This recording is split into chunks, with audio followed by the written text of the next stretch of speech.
नमस्कार दोस्तों, इस वीडियो लेक्चर में हम पढ़ेंगे एक बहुत ही ज़्यादा इम्पोर्टेंट डॉक्यूमेंट और ये जो भारत की इंटरनेशनल डिप्लोमेसी में बहुत ही ज़्यादा अहम इम्पोर्टेंट रखता है। तो ये है debate on maritime security.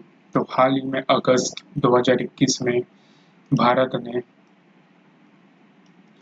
United nation security council की एक महीने के लिए प्रेसिडेंसी संभाली है। तो यूनाइटेड नेशन सिक्योरिटी काउंसिल में 15 नॉन परमानेंट मेंबर्स होते हैं जो बारी बारी से हर महीने रोटेट करके प्रेसिडेंसी को अडॉप्ट करते हैं। तो अगस्त में यह मौका मिला भारत को और अगला मौका इंडिया को मिलेगा दिसंबर 2022। तो इस प्रेसिडेंसी के दौरान या इस चेयरमैनशिप के दौरान इंडिया ने एक 3 सिग्नेचर डिबेट पेश किए। उसमें पहला हुआ डिबेट ऑन मैरीटाइम सिक्योरिटी और second is debate on counter terrorism, third is debate on peace keeping. तो ये जो मैरीटाइम सिक्योरिटी है, डिबेट ऑन मैरीटाइम सिक्योरिटी, एक पहला डॉक्यूमेंट निकल के आया या फिर एक ऐसा रिकॉर्ड निकल के आया जिसपे आज से पहले दुनिया ने कभी चर्चा नहीं की थी।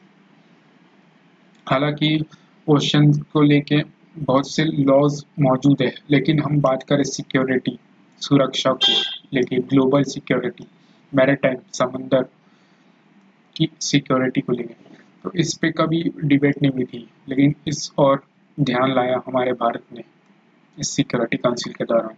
तो आइए हम डिस्कस करते हैं क्या है ये डिबेट। तो इस दौरान PM Modi United nation security council के चेयरमैनशिप संभाली। तो उस वक्त उन्होंने 5 प्रिंसिपल को प्रस्तुत किया ताकि हम ग्लोबल मैरीटाइम सिक्योरिटी को इंश्योर कर सकें और एक रिस्पॉन्सिबल कनेक्टिविटी बनाए और जो डिस्प्यूट्स है उनका एक पीसफुल रिजोल्यूशन हो सके। तो ये क्या 5 प्रिंसिपल है हम ये जानेंगे। पहला ये है कि मैरीटाइम ट्रेड्स जो इंटरनेशनल ट्रेड्स होते हैं, एक देश से दूसरे देश के बीच ट्रेड्स होते हैं, उनमें बहुत से बैरियर्स होते हैं, उनको हमें क्या करना है, रिमूव करना है ताकि एक ग्लोबलाइजेशन हो सके और ग्लोबल ट्रेड बन सके।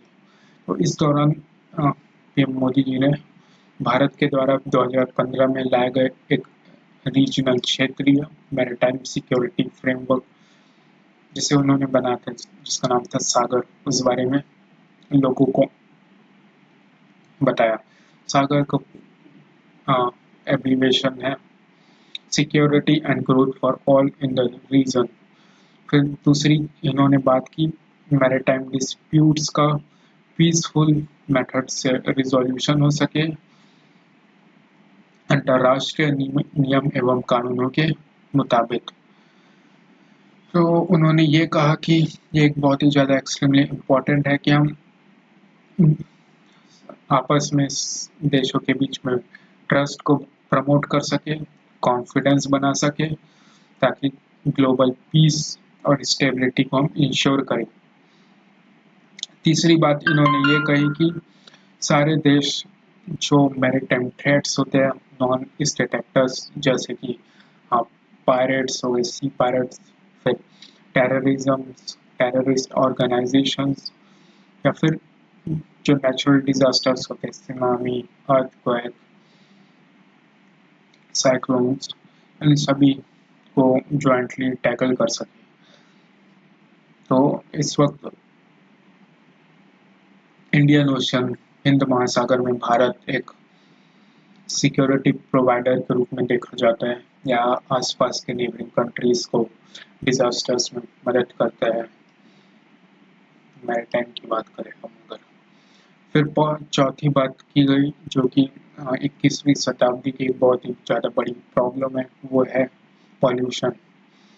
तो उन्होंने ये कहा कि हम मैरीटाइम एनवायरनमेंट को क्या करें, कंजर्व करें, फिर मैरीन रिसोर्सेस है उन्हें भी हम कंजर्व करें।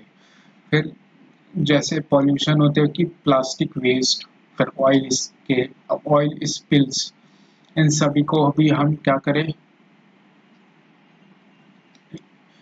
इन्हें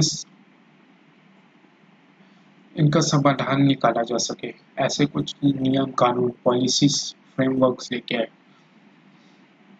फिर पांचवी बात कही कि एक जिम्मेदार मैरीटाइम कनेक्टिविटी होना चाहिए, एक ऐसी मैरीटाइम कनेक्टिविटी होनी चाहिए जो कि अंतर्राष्ट्रीय कानूनों, नॉर्म्स एवं स्टैंडर्ड्स के मुताबिक ऑपरेट हो और एक कॉमन कोड में वो डेवलप हो सके ताकि मैरीटाइम ट्रेड को बूस्ट किया जा सके और ट्रेड है जो इंटरनेशनल ट्रेड वो बढ़ सके। तो ये था आज का डिबेट ऑन मैरीटाइम सिक्योरिटी। अगले वीडियो लेक्चर में हम इसी से रिलेटेड एक अन्य टॉपिक को डिस्कस करेंगे, वो है United Nation Convention on Law of Seas. तो आज के वीडियो लेक्चर में इतना ही, धन्यवाद।